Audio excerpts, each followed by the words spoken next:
so one time I was working with a coach of mine a couple of years ago, about 4 years ago. She asked me, how well are you experiencing your own purpose? Because my purpose is to create a world, meaning the conditions, in which all people love their lives. And I said, well, there's only two things I'm not loving about my life right now.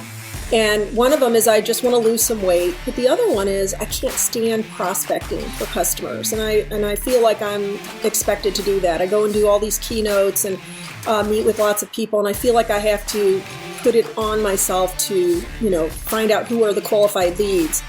And she said to me, if it is not causing you to love your life, why don't you fire yourself from that job? The Breakthrough Moments Podcast, equipping you with powerful lessons for professional success and personal freedom. Mistakes, everyone makes them. The question is, will you let them limit your potential or make them a breakthrough moment? We learn from experience, perseverance, and the wisdom of others. Get ready to hear from influential leaders as they share their own breakthrough moments. Here's your host, the Mindset Catalyst, Jeff Kozatek. My guest is Judy Ryan. She is a recognized change agent in culture transformation, helping leaders navigate 21st century change. Listen to this. And I was kind of stunned. I was like, fire myself from that job? It just hadn't occurred to me, even though it's what I teach. I teach people to go inside and ask, what are you feeling and what do you want? And to play that all the way through. And so as soon as I realized I could, I fired myself immediately. I think the leadership mistake is discounting the check into the wisdom.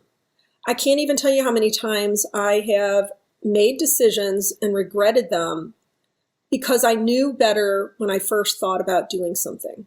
When I am my own leader and I'm responsible enough to look inside and say, what do you want? And play that all the way through till I know what I'm accepting and what consequences I'm accepting, positive or negative. Then that's when I live a life that I feel really good about. And it seems to go so much better living that way. So the mistake is not taking the time to check in and doing what I am sort of programmed to do instead. So not checking in, just getting caught up with the doing? And I would say getting caught up with the shoulding. Like I remember one time there was this very prestigious man who wanted me to partner with him.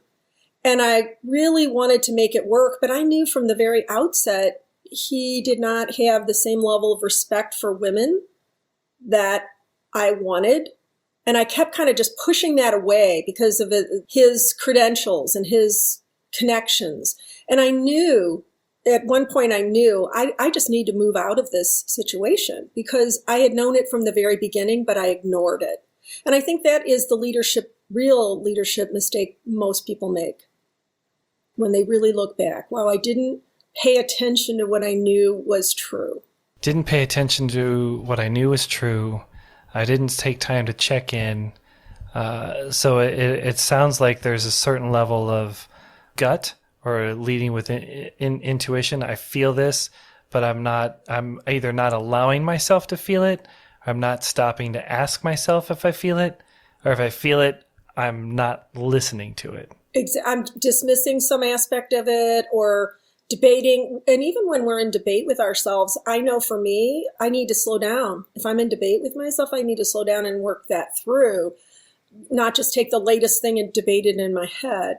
I feel like as I'm getting more and more involved in my work and even the size and shape of the customers, I feel more clear that that's how I best help them is when I'm completely in my intuition. And it seems to happen much better when I'm working for someone else's benefit than sometimes when I'm working for my own benefit.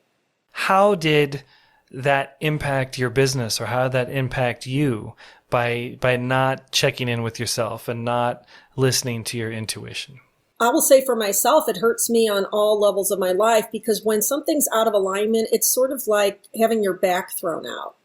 Your back is thrown out, you know that it's going to affect the way you sleep. It's going to affect the way you feel when you're up and moving.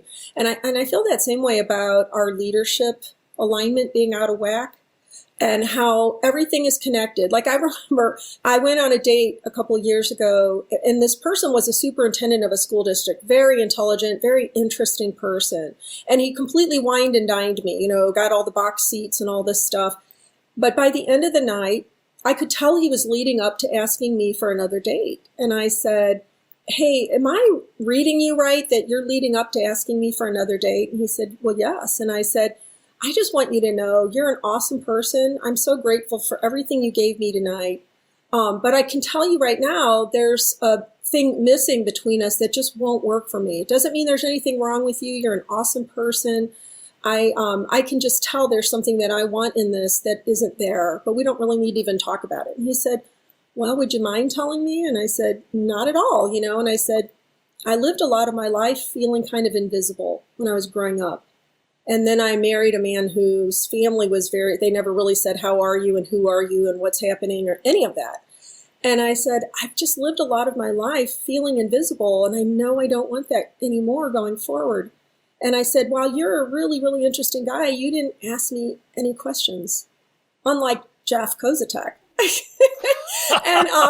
And he said, oh my gosh. And he goes, well, gosh, let me just think about this for a minute. I'm kind of over here in this column with your family of origin and your ex-in-laws, and I'd have to do a lot of work to get over on the other side. And I said, well, yeah, but you're getting major brownie points right now just for having this conversation.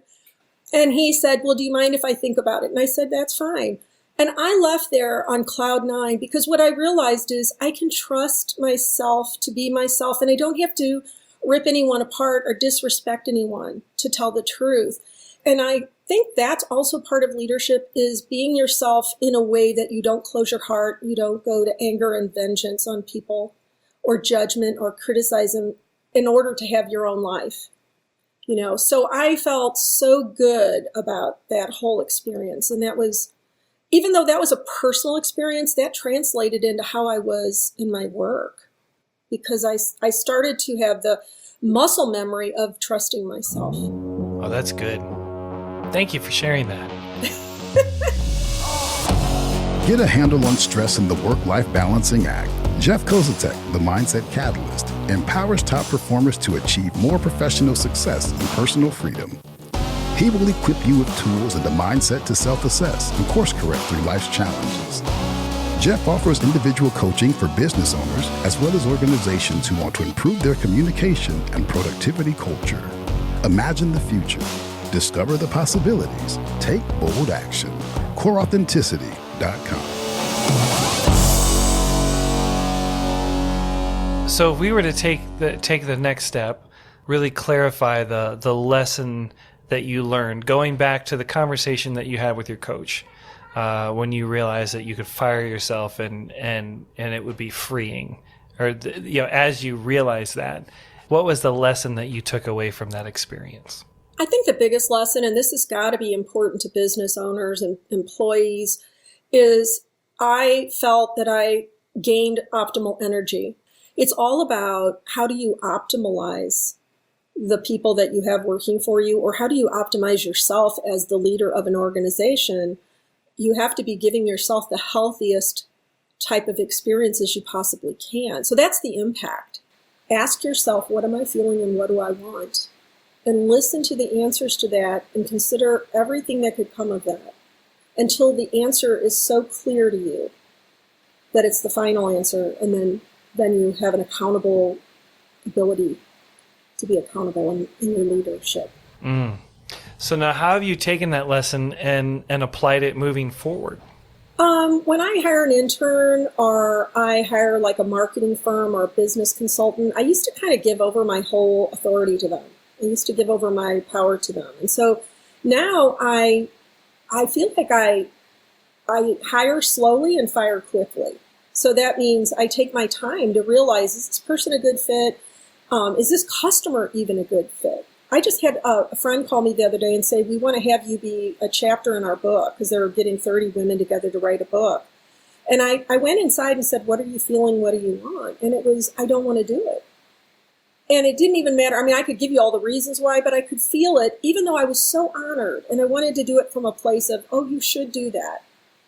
So I just graciously said, I really appreciate it, and I'm honored that you asked me, but that's not something I want to do right now. And so that's kind of how I apply it moving forward. I make my decisions more deliberately. Hi, my name is Judy Ryan, and I'm the CEO of Lifework Systems, find what makes you happy, find the people that make you happy, find the work that makes you happy.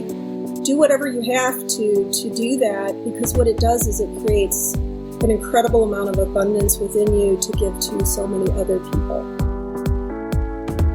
Like Judy, I can get caught up in the performance. My focus can zero in on the work while I completely forget a few important business practices that help me to avoid burnout, improve my speed of growth, and help me to maintain sustainability. What do I forget? I'll tell you. I can forget to come up for air and debrief with myself, taking an honest assessment of what's going on. I can turn a blind eye to red flags that would be completely obvious if I was looking at someone else's business. And I can discount my gut intuition and throw away years of experience and knowledge. Judy says that when we debate with ourselves, we should slow down. This makes so much sense. Stop, gather information, get clear, then make a confident decision to move forward, rather than running through walls riddled with doubt, hoping for the best, and running into all kinds of obstacles. Remember, slow is fast. Optimize your people, optimize yourself. Pay attention to what you know is true, listen, and give power to your inner voice. Thank you for listening, and make sure to connect with Judy by phone, email, and on LinkedIn. The Breakthrough Moments podcast is a presentation of Core Authenticity, providing powerful lessons in bite-sized episodes. For more information about Jeff's coaching, keynotes, books, or to hear additional podcast episodes, visit coreauthenticity.com. Schedule a conversation with Jeff today. Make the next moment your breakthrough.